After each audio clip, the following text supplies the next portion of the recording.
Dans le noir, plongé dans l'horreur. Bonsoir à toutes et à tous. Vous êtes surpris d'entendre une voix féminine, n'est-ce pas?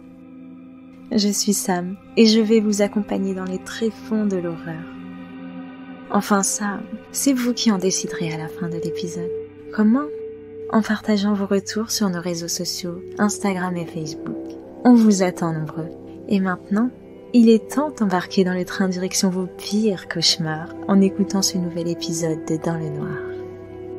La pluie s'abattait violemment sur la campagne bourguignonne. Lola claqua la porte de sa vieille voiture et contempla un instant la maison qui s'imposait devant elle. Décidément, rien n'avait changé, la même ambiance lugubre régnait dans cet endroit. Elle pouvait même entendre des ululements qui l'avaient autrefois empêchée de trouver le sommeil. D'un pas inquiet, elle se dirigea vers la porte de son ancienne chaumière. Elle hésita un moment avant de pénétrer dans la demeure, puis finit par ouvrir la porte qui émit un grincement insupportable. Un silence régnait dans la pièce d'entrée, un silence terrifiant. Ils doivent dormir. Je ne vais pas les réveiller maintenant. Je vais aller me coucher dans mon ancienne chambre, et ça leur fera une petite surprise, pensa Lola. Elle commença alors à monter le corridor, s'agrippant à la rambarde poussiéreuse. Chaque pas qu'elle faisait résonnait dans toute la maison. Mais soudainement, un événement lui glaça le sang. Dans la maison, un bruit venait de briser le silence qui y régnait habituellement.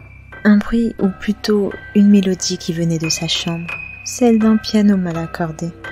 Énormément de questions se bousculaient dans sa tête. Elle ne comprenait pas qui aurait pu jouer du piano à une telle heure. Dans la famille, elle était la seule musicienne et ni son père ni sa mère ne savaient jouer d'un quelconque instrument.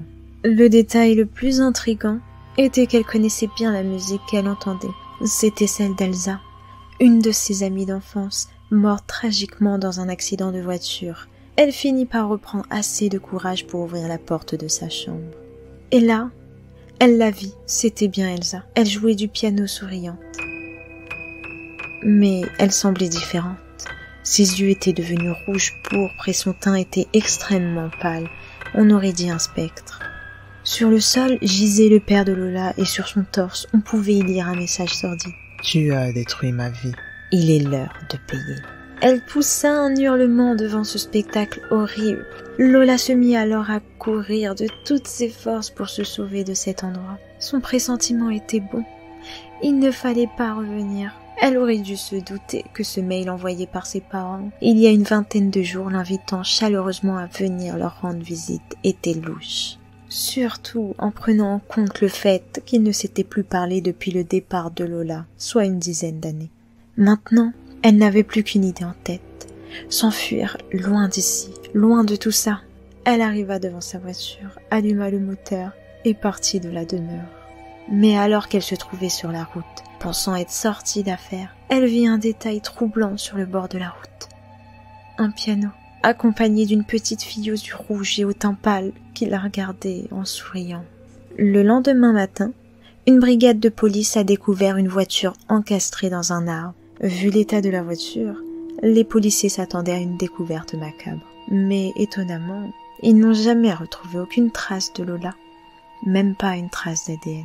Le seul indice qui leur est parvenu est un document audio, probablement enregistré par Lola avant sa disparition. Aujourd'hui, ce document a été déclassifié et il circule sur Internet clandestinement. Néanmoins, je dois vous mettre en garde sur les risques que présente cet enregistrement. En effet, la plupart des personnes travaillant sur cette affaire ont disparu dans des conditions mystérieuses. Policiers, médecins, chercheurs, tous volatilisés. Libre à vous donc d'écouter le document qui suit. Mais si vous le faites, c'est à vos risques et périls.